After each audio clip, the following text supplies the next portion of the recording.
आम इंतखाबात के लिए मुस्लिम लीग नून ने एमकेएम के साथ मामला तय पाने का दावा किया है, जबकि मुत्तहिदा कौमी मूवमेंट ज़राए ने मामला तय पाने की तरदीद कर दी है। इस पर हम बात करेंगे डॉन हिस्स के रिपोर्टर अदनान शेख से। अदनान, बताइएगा, एक जानिब बड़ा दावा किया जा रहा है और दूसरी जानिब तरदीद भी है, सिचुएशन है क्या?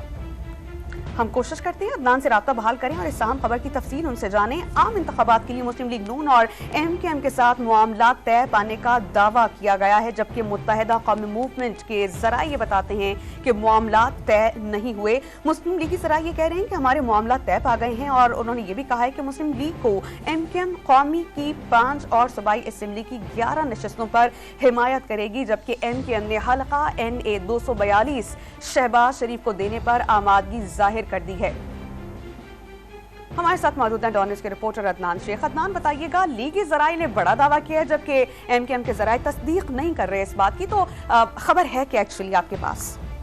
जी बिल्कुल, मुस्लिम लीग नून के ज़राए ने ये कंफर्म किया है कि मुत्तहिदा कौमी मूवमेंट और नून लीग के दरमियान जो है मामला तय पा गए हैं और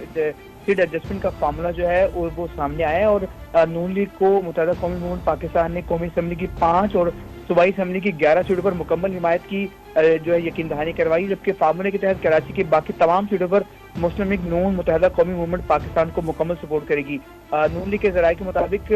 नून लीग जो है कराची में GDA और JUI के साथ भी सीट एडजस्टमेंट करेगी और GDA को एक कौमी और एक सूबाई सीट दी जाएगी, जबकि नून लीग की JUI के साथ भी कराची की 2 सीटों पर बातचीत हुई है और नून लीग ने जो फार्मूला तय किया है, एमकेएम ने मुकम्मल उस पर रजामंदी की और NA 242 पर शहबाज शरीफ को जो है वो सीट देने का भी यकीन दहानी करवाई है, जबकि नून लीग को GDA अंदरून सिंध में कौमी असम्बली की 8 सीटों पर हिमायत हासिल जो है वो होगी, जबकि नून लीग के ज़राए का ये कहना है कि मुस्लिम लीग नून सिंध की क़यादत में तमाम हसीबी तजावीज़ मर की क़यादत को भिजवा दी हैं। जी अदनान, बहुत शुक्रिया, आपने हमें इस बारे में अपडेट किया।